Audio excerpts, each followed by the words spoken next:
morning, everybody. Um, Boy, it's been a crazy 4 days since I did my last podcast. All of the protests and all the things happening at all the college campuses, and watching the police and security go in and get them out of there. I think the thing that really stuck with me the most watching all of that was the absolute hate seething out of every pore of these young adults, these college age students. And they all look clueless. I mean, I remember back in the day, my college age days, when people would graduate from college, they would dress a little more appropriately. They just had a different air about them because they knew they had just finished their college education and gotten a degree. And they came out of there very, very proud and looking forward to what life was going to be bringing for them. And a lot of them were looking forward to meeting the love of their life and starting their families and their great careers and looking forward to children in the future. None of these young adults that you see on these news stories or these snippets on social media, none of them appear the way that it used to be back in the day. There's almost an empty look behind their eyes. It's like they're not even there. and I was watching one of the social media posts, and it was showing a guy, yelling this, and then the crowd would follow and yell it, and then he'd yell something different, and then they would all yell what he did. It was almost like they didn't have a mind of their own, and this was some sort of a cult that they were in. It's very, very frightening, and when they bring themselves forward and put themselves out there on a stage like this, an international stage, it really becomes more apparent how clueless, how uneducated, and how stupid they are, honestly. The majority of them, when you watch some of these social media snippets and they're being interviewed by these independent journalists, these guys don't even know why they're out there. They have no clue what it's about. And when you bring up October 7th and what happened in Israel, they'll deny it. They'll scream and yell, liar, liar, liar. They do not, because that is not what's been indoctrinated into them. They have a whole different narrative that's been pushed on them. And they are told what to believe. And they are told what to say.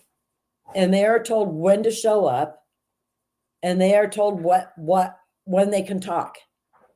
And it's after the leader has screamed the latest statement that they want them to scream.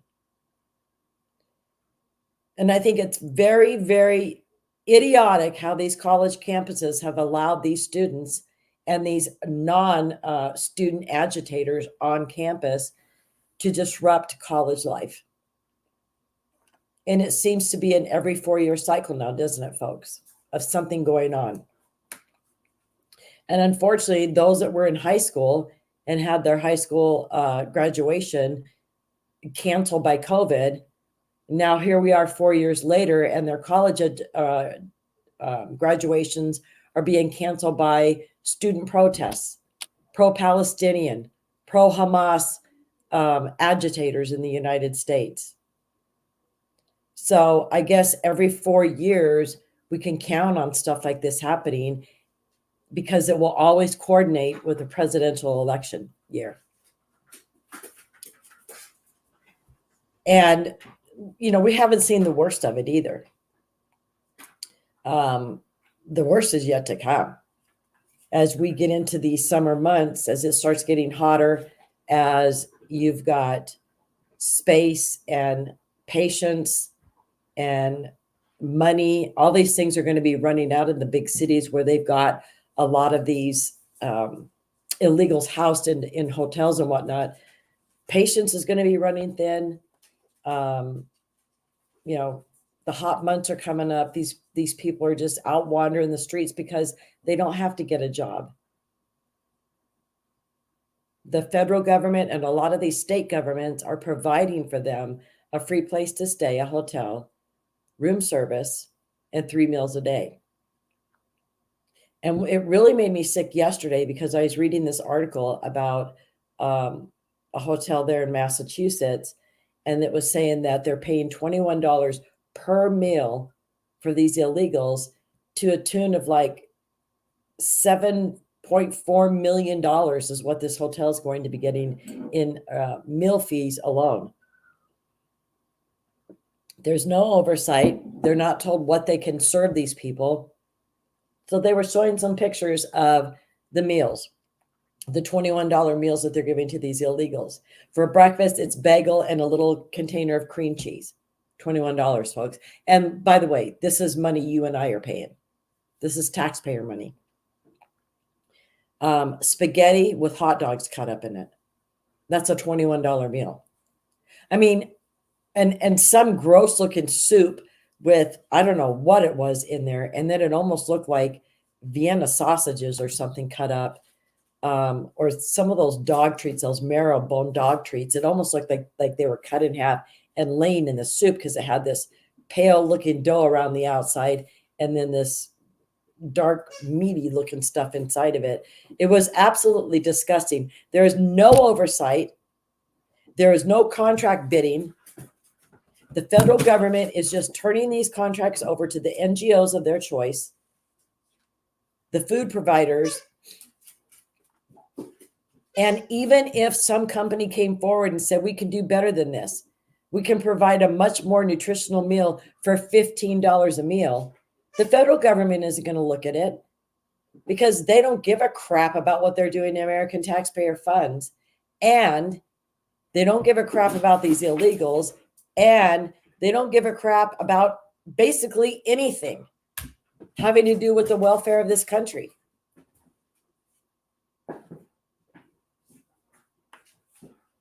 So that article really, really upset me because I thought, we've got homeless veterans.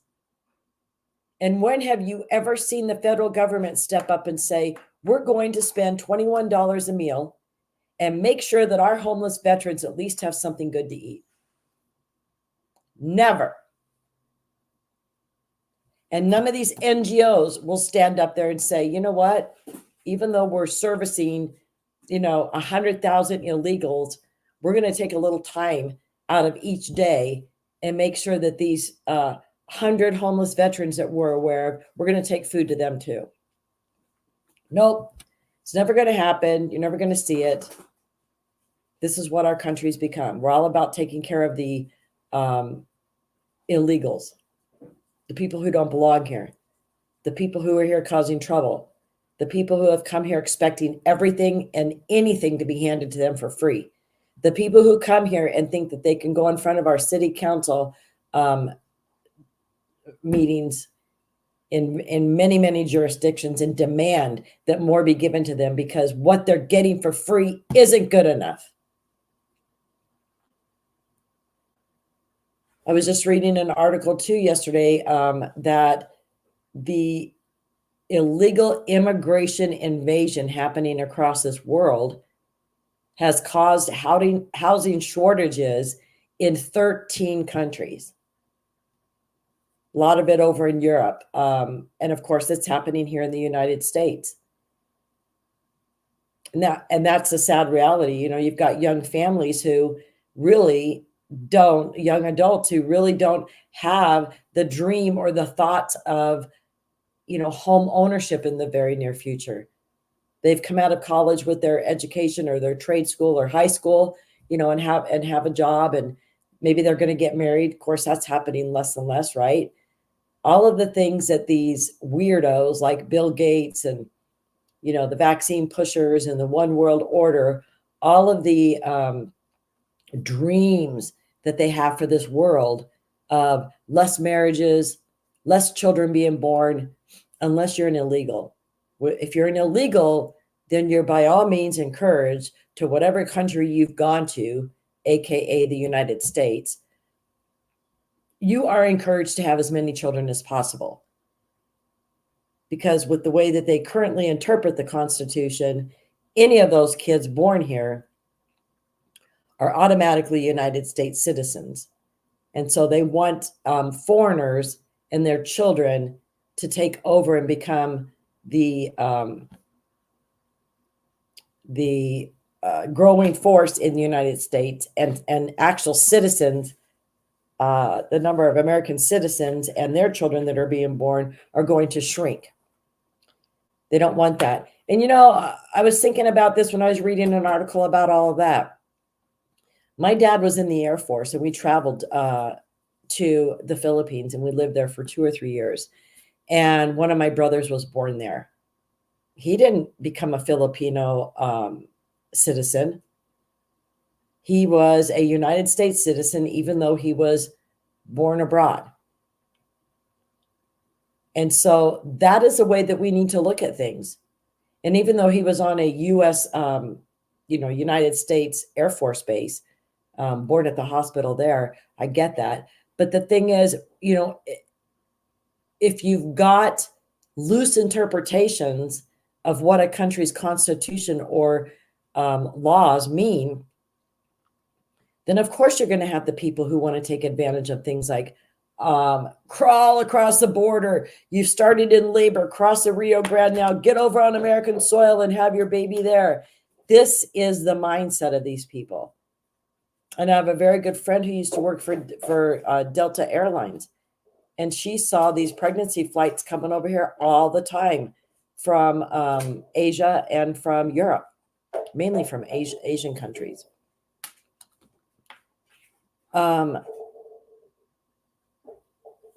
They would get on flights, they would come here and they would stay at a birthing center, and they would have their child, and then that child would automatically have U.S. citizenship, and then they would go back home to their countries. And then when it came time for the children to be 18, they would come back to the United States and get them the college education they needed, sign them up for whatever welfare program they could. That is their plan. It didn't take very long in the big scheme of time for these freeloaders to understand what they could come to the United States and get for free. It just disgusts me, because I see so many needy American families. You know, even families that have homes, they're struggling to make their home payments. They're struggling to buy groceries for their families. There's absolutely no way that they can ever plan a summer vacation anymore because of the inflation. And it's taking every spare dime they have to buy food for the family and to pay for gas and their auto insurance and cell phone bills. Everything's gone up, folks. It's almost like you're going to work just to survive. There's no freebies. There's no thoughts of a vacation. There's no thoughts of savings, saving for your future, saving for your retirement.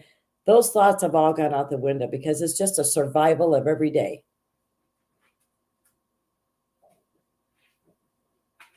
So it's pretty hard for me when I see this type of stuff and the research that I do, the stories that I read, to see everything that is being handed to people who have just walked over our borders illegally. And now a story just came out where these Chinese men are coming over the border in Arizona, and they actually have Mexican passports. You're a Chinese man and you have a Mexican passport that's like a day or two old. It's just ridiculous. Like they're citizens of Mexico. My God. I mean, and you've got Mayorkas, who just continually gets up on the stand, goes into Congress and testifies continually. The borders are secure. We have operational control of the borders. No, you don't, you idiot. Actually, he does have operational control of the borders, and he's operating it exactly how he wants to do it. to the demise of the United States. So I guess he is telling the truth when you think about it in that way. If you've got operational control in the manner that you want to control the border, then you've got operational control. I got to tell you a story. So I know you only see my border collie running around behind me, but I have another dog, Nibbles, and she's a big black lab mix. Um, I was sitting in the family room watching TV and contemplating, oh, it's probably time to get to bed last night. And she slowly stood up because she likes to sit next to the couch and kind of lean against it. And she slowly stood up and stretched her legs. And then she turned around and looked to where her butt was. And there's this big something. And I'm like, what is that? And she moved away from it. And here it's this bird laying on its back, barely moving. Its feet were like twitching. And I was like, oh my gosh. And she looked so pleased with herself. And I was like, Nibbles, what did you do? You know, I'm telling the story about you. I'm like, what did you do? And then she felt all sad. And I had to go out and get a shovel and get this bird out of here. It was basically dead, but I don't know if she found it out in the yard. She's gone out and gotten some birds before, chased them down. Little babies that have fallen out of their nest, and I can't be mad at her because that's what she does. She keeps the yard safe. We've got these things here in Arizona called roof rats, and they concentrate in areas where there's a lot of citrus trees. So I have one citrus tree in my yard, and you can go out, and if you go under your tree, the fallen fruit, you'll see that there's a hole, and then the whole inside of the orange is eaten out completely. It's clean. It's just skin. The pith, the orange, everything's out of it. And you know that those are roof rats that are eating your fruit. You know, there's also oranges that are laying around that have little holes and then a bunch of fruit flies. But this hole is usually large enough for the rat's head to fit inside so it can eat it out. But Nibbles is my rat dog. She keeps them at bay out there at night, chases them out of the yard. But I went out this past weekend and pulled all the oranges out of my tree. So there's nothing to bring these rats into my yard anymore so that they'll go to all the neighbor's yard. But and they don't run along the ground. They stay up in the trees. They'll be up on, run on the roofs because they don't like to be on the ground and be vulnerable.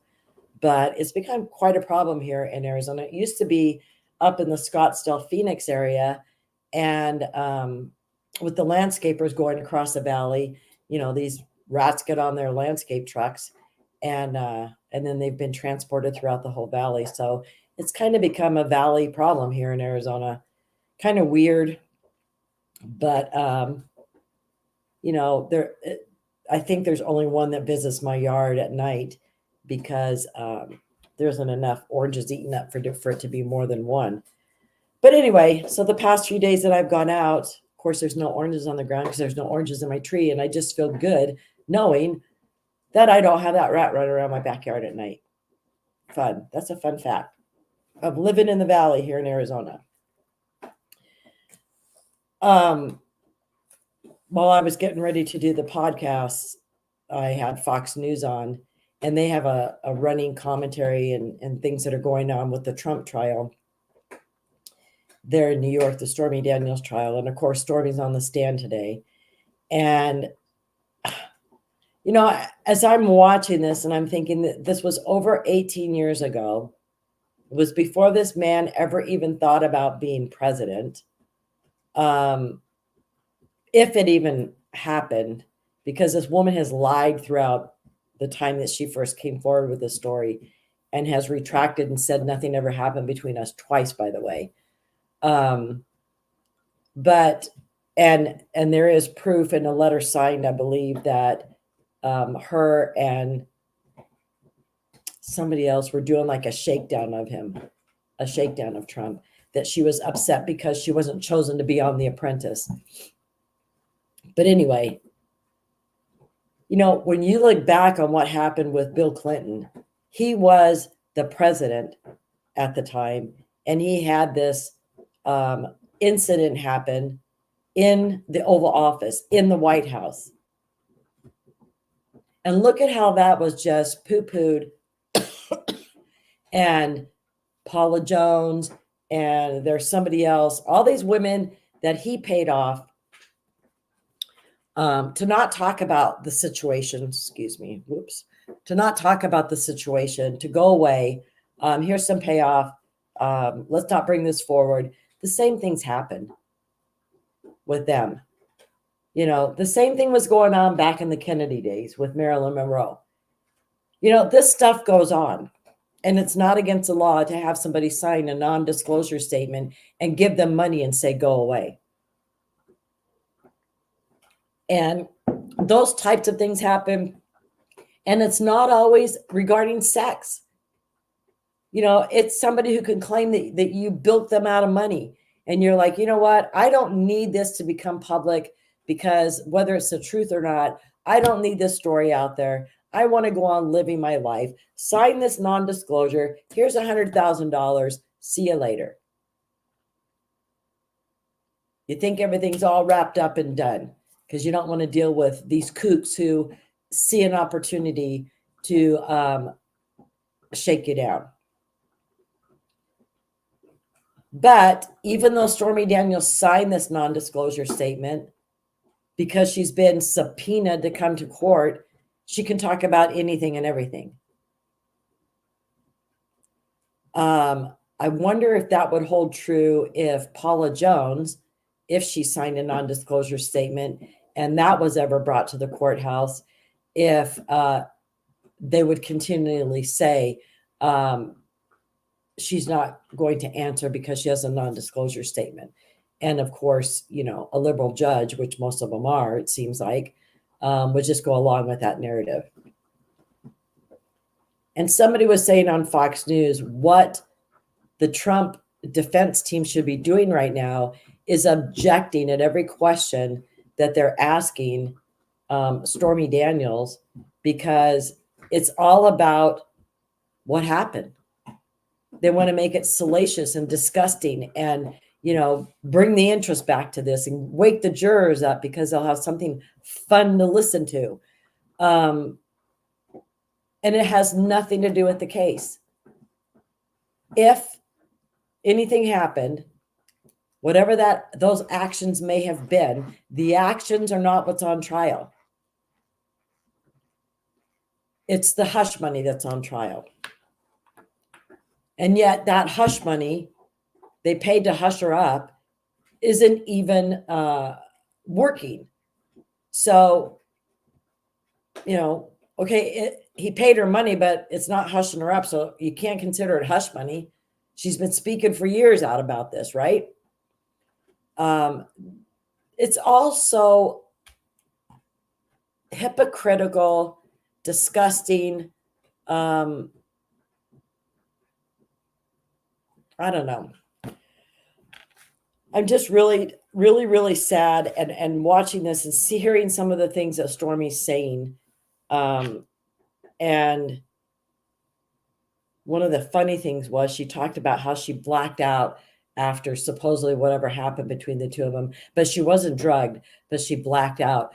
And she's, you know, they're trying to paint her as a victim. And it's like, come on, folks. This is a lady who films adult porn. She does this on a daily, if she's on a daily, you know, filming schedule. She writes these movies. She acts in these movies. She directs these movies. And now all of a sudden she's supposed to be looked at as a victim and a dainty little woman.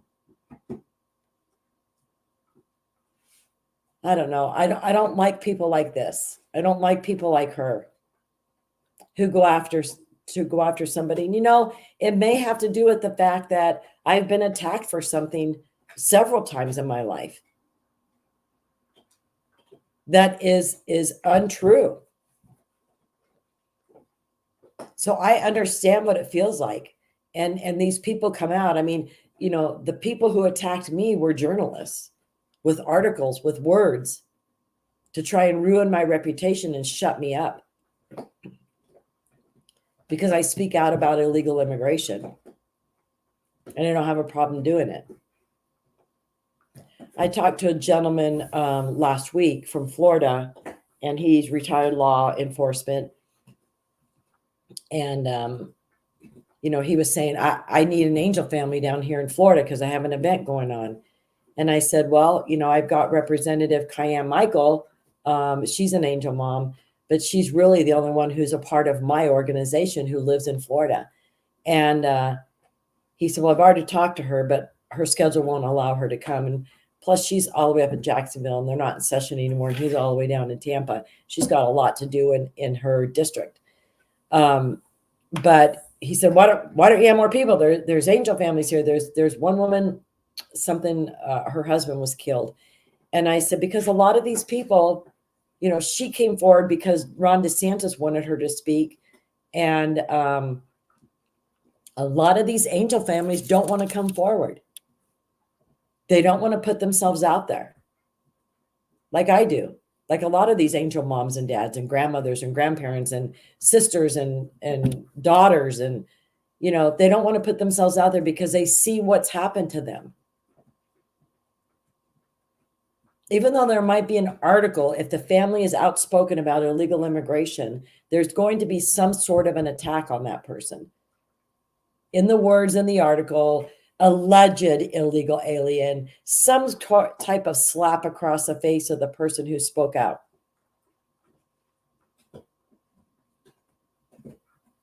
And I love how the media does that, an alleged illegal alien. But then they'll write an article where they know damn well it's an illegal criminal, and they'll say, a Charlotte, North Carolina man. It's funny how it's double standards when it comes to that kind of stuff. But a lot of these angel families don't want to speak out. They don't want to become public figures. They don't want the possibility of them or their families being attacked, being dogged by media. May 12th, and it's coming up in 5 days. That's going to be 10 years that my son was killed. Tomorrow night, we're having the Mesa Police Department fallen officer ceremony. So, and that's always gut wrenching. The bagpipe players are there. They were there at my son's funeral. And so that the bagpipes always get to me. But 10 years, I can't even believe it's going to be 10 years ago, but the community really stepped up. But when it all happened with my son 10 years ago, I was being dogged by the media, boom, boom, boom. And I made the mistake of not really being in my right mind. And a day or two after he was killed, I can't even remember, but I did an interview with a local news station because I wanted people to know what a great loss this was to me. And at that point, folks, I didn't even know that the guy was an illegal. So it was really, I look back at that interview and you can tell I'm shell-shocked. But because I did that interview, then every local station here in the Valley was contacting me and wanted me to get on the news. And I put them off for a while because I had a funeral to deal with, and the grief was really setting in. And, but when I started seeing all of the people who were coming forward for interviews and talking about what a wonderful man my son was, I thought, you know what, I got to talk about him too, because I felt the same way about him. But this Mother's Day is going to be, that's Sunday, and that will be his 10th anniversary. So the year that Brandon was killed, Mother's Day was May 11th, and then he was killed on May 12th in the early hours of the morning, like 3 o'clock. I think the accident happened at about 1 o'clock in the morning. And I just know that I got to the hospital at about 3. But so this Sunday, the 12th, is going to be the anniversary of my son's death. it's going to be Mother's Day, and it's going to be my second son's birthday. So Brandon was killed on his brother's birthday. So it's going to be quite the crazy Mother's Day. And you know how the cycle goes with where Father's Day, Mother's Day changes and stuff. It's just kind of going to bring it all back home with it being the same day, because the year he was killed, it was the day before. We had such a wonderful Mother's Day. So it's going to be a crazy year. But my grandkids, my daughter who lives here, we're all going to be attending the Mesa, Arizona Police Department Fallen Officer Memorial. And if any of you are in Mesa, Arizona, it's this Wednesday at 5 p.m. at the Mesa Police Department headquarters. And it's a beautiful ceremony. So, and there's two other officers. So there was a sheriff back in the 1800s, and then Officer Pollard, who was killed actually making a traffic stop on the freeway, and he was hit and killed by a car. So there's only 3 officers in the Mesa Police Department who've been killed in the line of duty. And even though my son was on his way home from work in Arizona, they're considered on duty until they get home from work.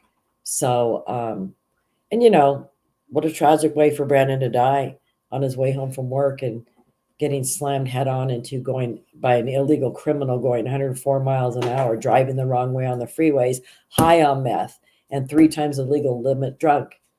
What a disgusting way to end my beautiful son's life, right? Anyway, the whole reason why this gentleman from Florida, back to what I was talking about, getting sidetracked a lot today. The guy from Florida was calling me because he was questioning about the 287G program. And the funny thing is that the week before, a couple weeks ago, Tom Homan was here in town. And I was talking about it because Jerry Sheridan is running for sheriff of Maricopa County here in Arizona. Yay, Jerry. So Tom Homan was there doing a fundraiser for him. So had a conversation with the two of them about the 287G program. And Jerry was kind of in charge of that all when he worked as a deputy there at the sheriff's department under Joe Arpaio many years ago. And, you know, Tom Homan was the guy who started it all off when he was at ICE. And Tom Homan was a huge friend of ours, Angel family friend, during the Trump administration. The guy is amazing.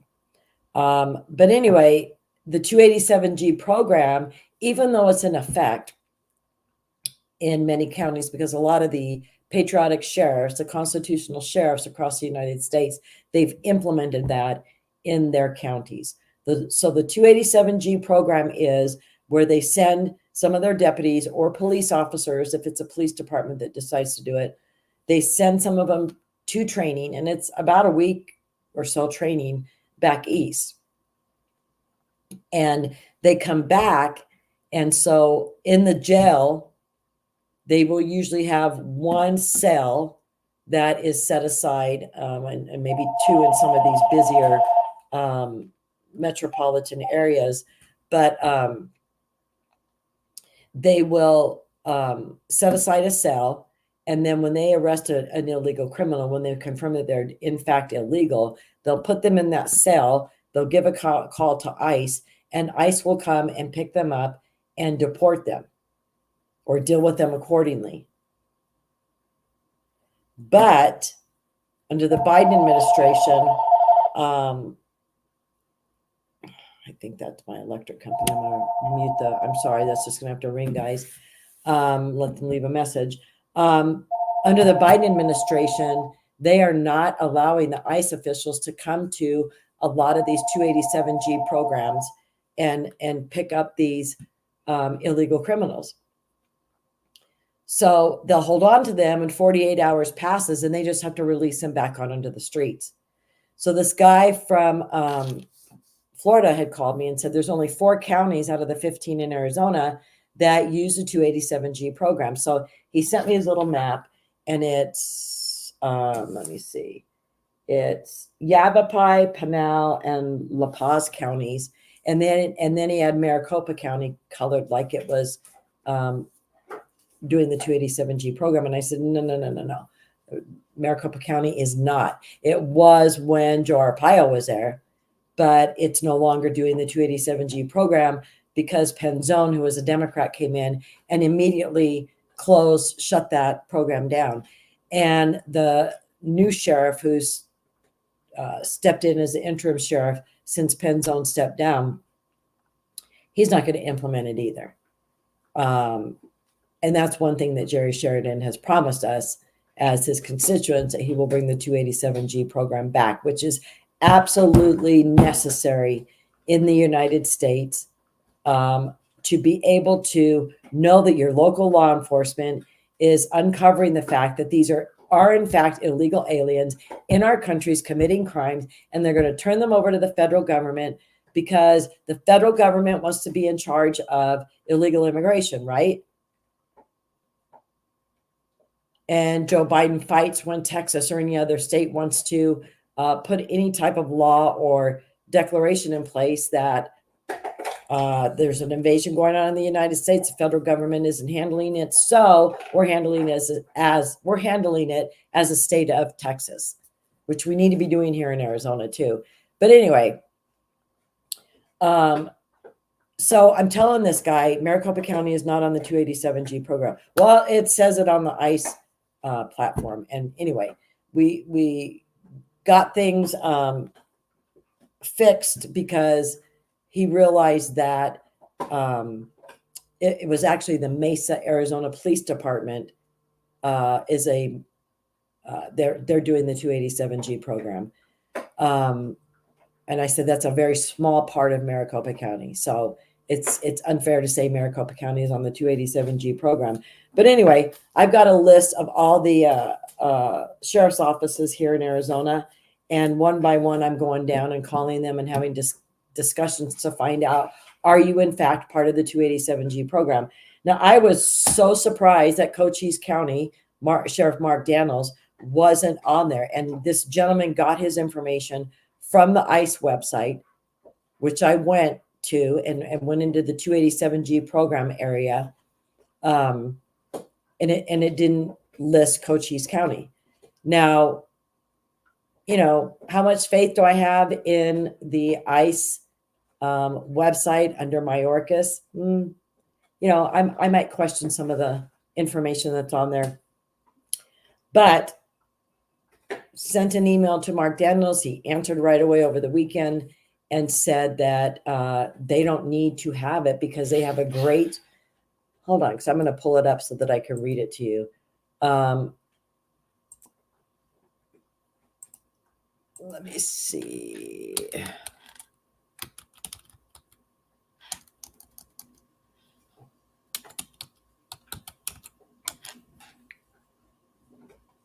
Of the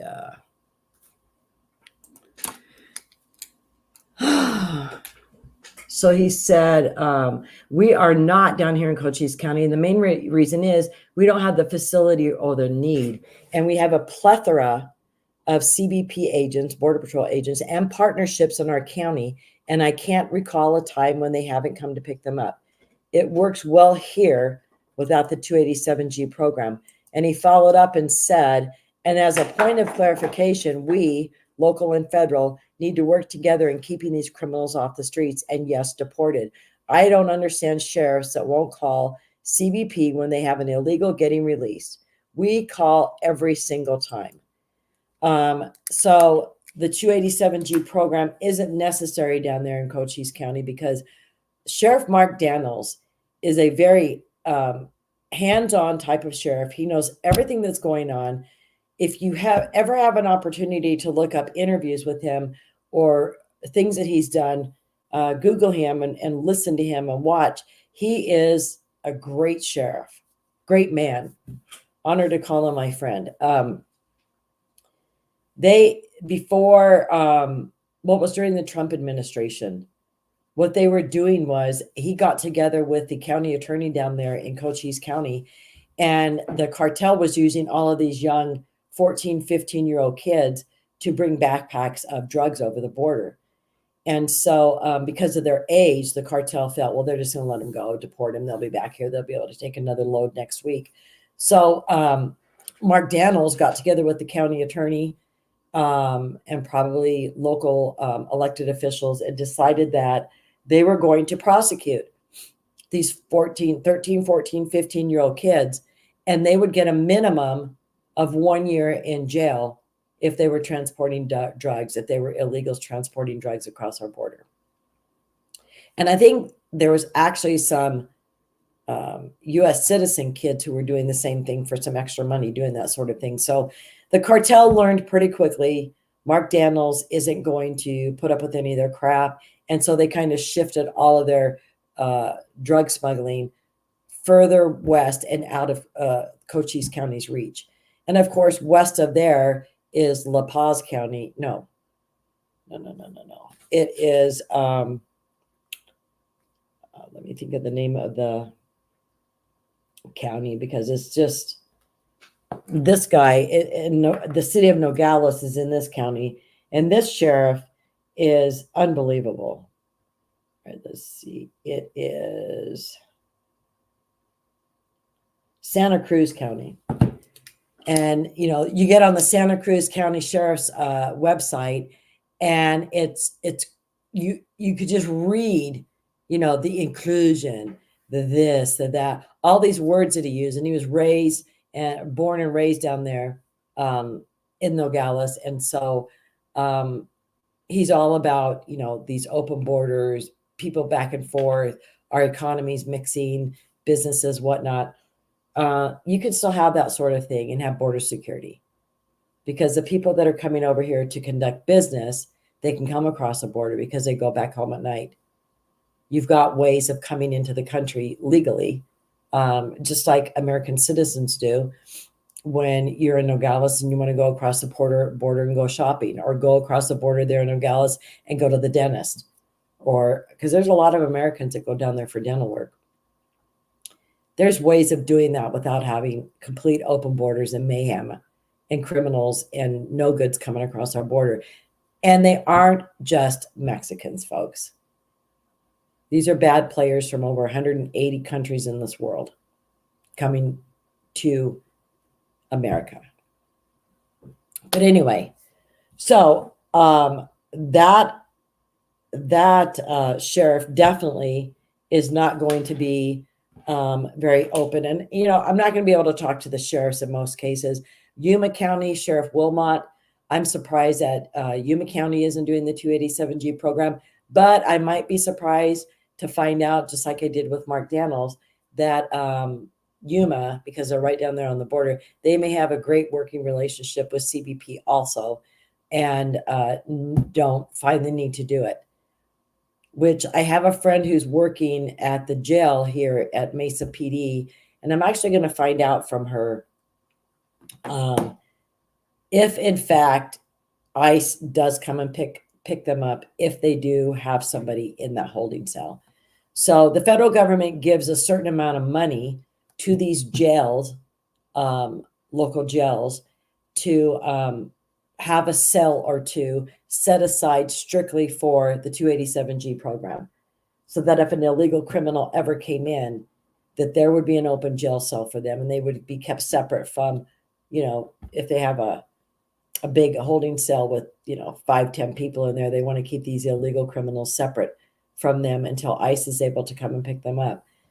So anyway, I'm going to find out, because this guy who called me from Florida was saying, and I knew this, he was saying, you know, there's not enough sheriffs across the United States who will do this.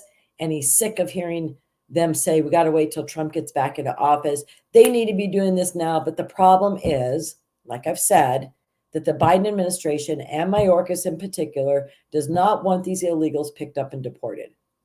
So they're not sending them to the counties and the cities' police departments that may be holding them, be participating in the 287G program. Mayorkas will not allow these ICE officials to come and pick them up. So right now, it's just a big waste of time.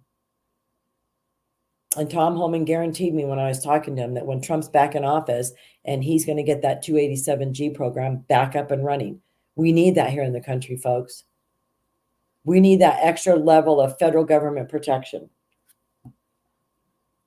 We need to know that our administration, whoever is in place, is first and foremost in their mind is the safety of the United States citizens, which I know every one of you felt underneath Trump. You don't feel that underneath Biden. And you definitely don't feel that under Mayorkas. I am just waiting for the day when that man can pack up his desk and get the hell out of there. He's caused so much damage to this country, to our sovereignty, to our safety. So many lives have been lost because of illegal criminal activity and because of the fentanyl poisoning going across the United States, because of open borders. And I blame that all on Mayorkas and Biden. Mayorkas mainly because I really don't think that Biden even cares about what's going on. I just think he's put Mayorkas in charge and said, do with what you want to do. And of course, you know, the open borders, one world government people, I'm sure, have many conversations with him as to what they need to facilitate. Now, what also happened since my last podcast is Nicaragua is going to allow African citizens. They already provide for visa-free, basically, entry into their country from many foreign countries. And a lot of them happen to be in Africa. And so they are going to start allowing more and more of these African nations to be able to fly into Nicaragua without a visa, so that to help them on their journey to come to the United States. So this is going to cause another big flood of people who are going to start arriving at there in South America and start making their way up. Now, Panama just elected a new president, and that president has said he is absolutely closing off the Darien Gap to this illegal immigration migration trail, completely decimating the Darien Gap. He's closing it off. He's not going to allow it anymore. And I say bravo to this man. Hope he lives. Hope nothing happens to him, because that whole Darien Gap being open like this is a huge moneymaker to those people down there. So God willing, this man stays alive. He's able to close the Darien Gap and stop this flow. Now, what that may do is increase the flights coming into Mexico City. But the problem is, in Mexico, for these illegals, is you do have to have a visa to get into Mexico. But as we see with the Chinese crossing the border here in Yuma, they are using Mexican passports. So who knows? I mean, anybody and everybody can get something illegal. There's a black market for everything. So I'm sure they can get online and get Mexican passports and, fly in from wherever and, or a passport from their country. Because, if you're a criminal and you're trying to evade the law in your country, you're not going to be able to leave on a plane with your identity in place. So they have fake passports, fake identities and whatnot. And so that sort of thing happens. And these people aren't vetted.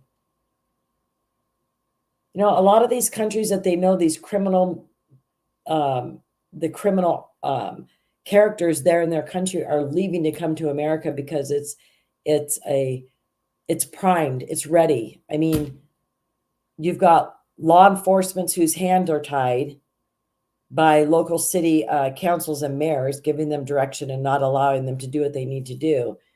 You've got judges and, not really punishing these people and holding them accountable for the crimes they're committing in the United States. So they know they can come here and have a pretty good, prosperous life as a criminal, right? Nothing's going to happen to them. Just like these protesters on these college campuses. They watch what happens with the illegal criminals. They're arrested, given a slap on the hand, and put back out into the society, into our communities. Even if they've raped a child, they're just put back into our communities. So these college protesters, they were even saying to some of the news, the journalists out there when they were being interviewed, we'll be back out on the street in a couple hours. They know. They watched what happened in Seattle and Portland a couple summers ago. They know how this all plays out. And that's a sad thing about America, what we've become as a country and why we're such a mess, because I don't think there's enough accountability to the people actually committing crimes. Like Bill Clinton, like Hillary Clinton, like Hunter Biden, like Joe Biden. Suddenly there's been a couple of members of Congress that have been arrested for bribery and that sort of thing. Don't tell me that doesn't go on a daily basis. These are just two unfortunate people that got caught doing it, right? Illegally spending their campaign money. Look at Fannie Willis misappropriating funds that were given to have a community center opened up there. And that money, the community center's never been open, and she misappropriated the funds. Look at Letitia James. Look at her campaign money and what she ends up spending it on. Things that you aren't lawfully allowed to spend it on. Wardrobes, extravagant vacations, bar bills, club bills, going and reserve an area and have bottle service and have all your friends and everybody there laughing and hooping it up. Because I'm going after Trump, I'm taking him down. And you have a $7,500 bar bill and your campaign money pays for it. The real criminals are getting away with the crimes in this country. And that includes illegal criminals. They're getting away with crimes that you or I would be held accountable to the T. President Trump is being wrongly accused of all of these crimes and having the book thrown at him because they need him out of the way. Because they know that he'll bring law and order to the forefront. They know that he's going to close the borders. And God willing, we'll start mass deportations out of this country and getting these Venezuelan gang members and all of these bad players and these possible terrorists who've crossed our border. We will get them all out of here. We need a commander-in-chief again who can understand the needs of the American people, who can have a conversation with reporters. I don't know if any of you saw that. It was really kind of disturbing. Jill and Joe were walking out of the White House, and Jill's walking ahead of him, and she kind of stops at the edge of the grass, and he's still on the driveway, and he bends his knees a little bit and is just standing there staring into space as reporters are throwing questions at him. It's like he doesn't even know where he is, what he's doing. And of course, there was a bunch of speculation on social media making fun of him that he was, messing his pants. It kind of looked like he was. But, I cannot believe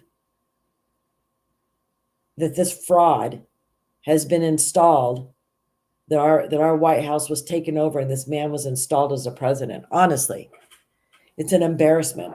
And I don't know if any of you have seen on social media where the Italian media does all of these parodies of Trump, of Biden walking up to the podium and he trips and falls. And they make him look like a bumbling idiot. It's hilarious. You have to look that up. So we've come to the end of our show today. I am going to have a guest on Thursday, Ed Steele, who's running for the Mesa School Board. And he's a great guy. He's got a lot of great information. And I want to get him out there so that more people, know about him and understand he's a perfect pick. I am working on a guest for tomorrow also. So hopefully the next 2 days will be full of guests. And Bella says, bye-bye. We'll see you tomorrow, right? Yes. See you tomorrow, folks.